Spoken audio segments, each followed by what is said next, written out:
In 1864, Abraham Lincoln gave a address to the nation, but it was an address to the nation at Gettysburg, Pennsylvania.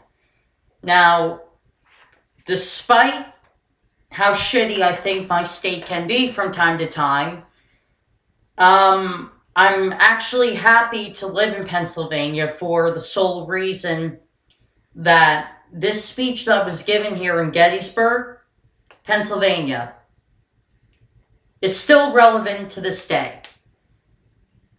While the Civil War itself ended, there is a social civil war still going on to this day. And this speech says it all. 77 years ago, our fathers brought forth on this continent a new nation, conceived in liberty and dedicated to the proposition that all men are created equal. Now we are engaged in a great civil war, testing whether that nation or any nation so conceived and so dedicated can long endure. We are met on a great battlefield of that war. We have come to dedicate a portion of that field as a final resting place for those who here gave their lives that that nation might live. It is altogether fitting and proper that we should do this. But in a larger sense, we cannot dedicate, we cannot consecrate, we cannot hallow this ground. The brave men, living and dead, who struggled here, have concentrated it far above our poor power to add or detract. The world will little note nor long remember what we say here, but it can never forget what they did here. It is for us, the living, rather to be dedicated here to the unfinished work which they fought here, have thus far so nobly advanced. It is rather for us to be here dedicated to the great task remaining before us, that from these honored dead we take increased devotion to that cause for which they gave the last full measure of devotion. That we here highly resolve that these dead shall not have died in vain, that this nation, under God, shall have a new birth of freedom, and that government of the people, by the people, for the people, shall not perish from the earth. Abraham Lincoln, November 19th, 1863.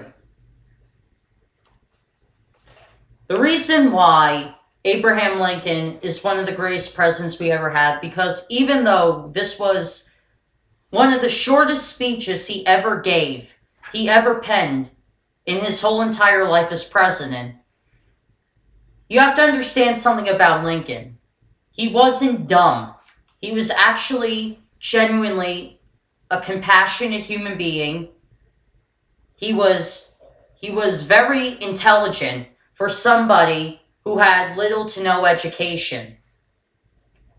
He was very intelligent. And what the purpose of that speech is that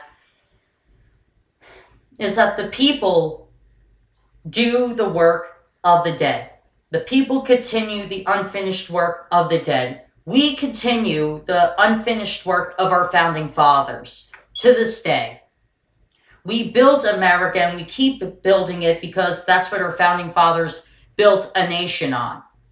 That's exactly what the speech is about. It's also about not giving up on the American dream and not giving up on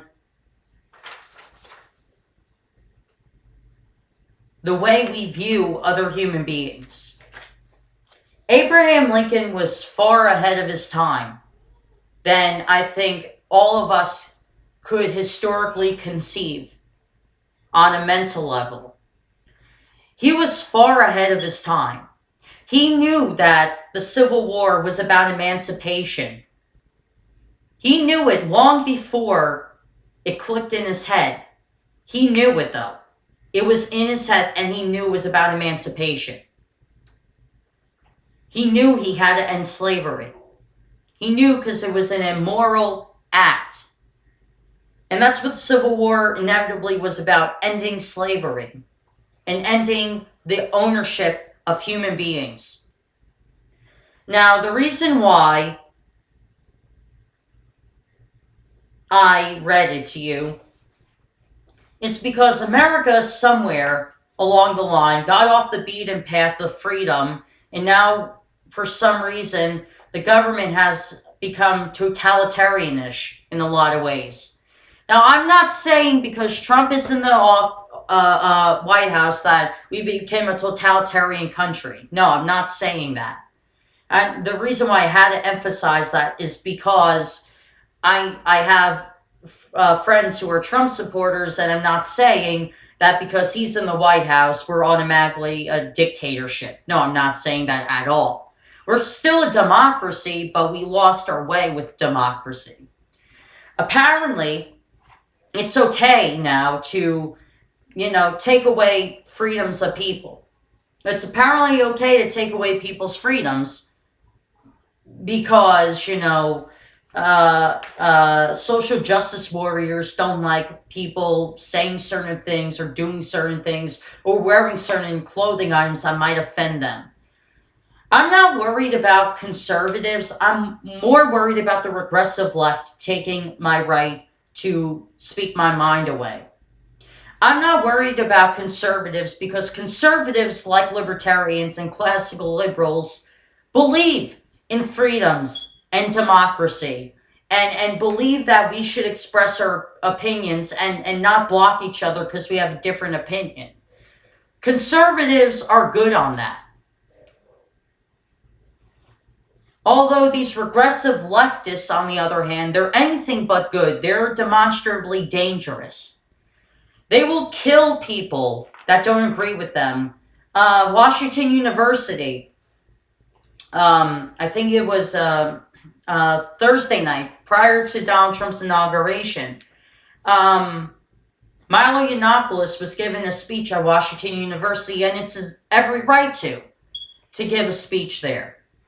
Because he technically does live in America. He does work for Breitbart. Although I think he has dual citizenship. I think he wants to go for full U.S. citizenship, but he does have dual citizenship, that I know. But the point being is that he, as a partial U.S. citizen, has the right to give a lecture wherever the hell he wants to give a lecture. And so, at Washington University, you had people that, even that they don't agree with Milo Yiannopoulos, they were defending his right to give his lecture. While the people that opposed Milo Yiannopoulos, one of them took a gun to one of the people defending him. Shot the person. It's whether there wasn't a fatality, thank God. But the person is injured and is recovering from that person shooting them. This is what these SJWs do. They will literally kill people. They will shoot people. They will harm people that don't agree with them, and yet they call themselves peaceful. I'm sorry, but if you're peaceful, you don't beat the shit out of somebody. See this peace symbol ring? The reason why I wear it from time to time is because I'm actually a peaceful person. You could ask anybody I know. I was never in a fist fight. I never harmed anybody. I never physically went after anybody because I don't believe that violence is the answer to anything. Am I a complete pacifist when it comes to war? No, because sometimes you have to go to war. But just in general, I'm a very peacenik type of person. I don't like to see anybody get hurt or harmed. It actually makes me sick to my stomach when I see people do that. And I'm talking to you, anti-Trump, anarchist, or whatever the fuck you call yourselves. Yeah, you. you punched Richard Spencer in the face, even though he's a complete racist dick. I will give you that. He is a racist, but still, he didn't deserve to get violently punched for no fucking reason. When he was just given an interview to the Washington Post. You know, you people say love Trump's hate, love Trump's hate, love Trump's hate, but yet you're letting hate Trump love. Anyway, the reason why I did this video is because the Gettysburg Address is exactly what America's going through now. A great big social civil war. See you guys.